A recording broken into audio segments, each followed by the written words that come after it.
Way down in southeast Georgia, farming is nothing out of the ordinary. Chances are, any road you take, you'll pass a cotton field or a plot of land set in timber. But in the small town of Glennville, there's a different type of farming that's quite out of the normal.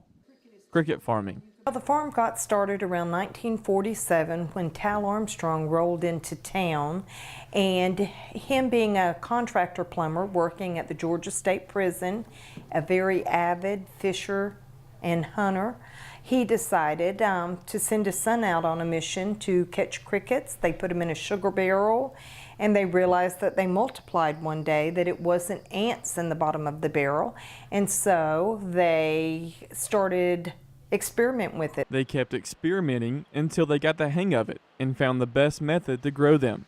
And before long, a demand was there. They started playing with it, and they had a broiler room back then, and so they just kind of moved around back. Well, it started working real good. Posted signs, started advertising, until we had to turn around and build a cricket farm. Since their beginning, a lot has changed for them.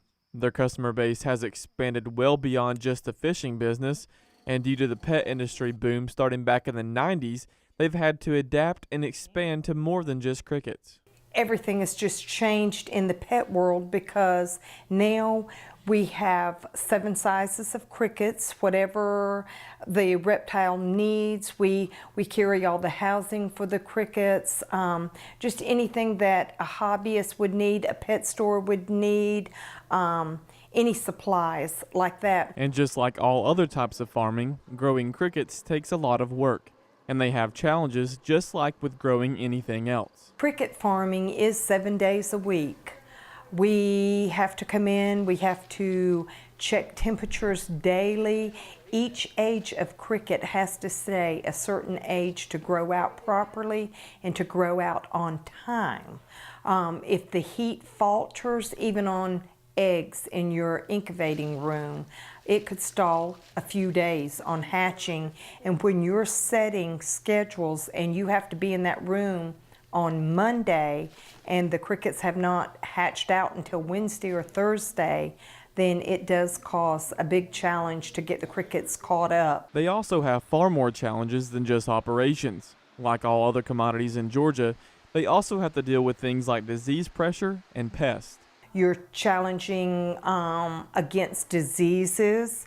You have to be extra careful. You have to be careful with sprays, with contacts, with different things like that. You're always fighting different beetle bugs that get into the crickets. You're fighting spiders. That's just a common household spider. But there's always something that you will have to come up against, and you have to be ready for it. Reporting in Glennville for the Farm Monitor, I'm John Holcomb.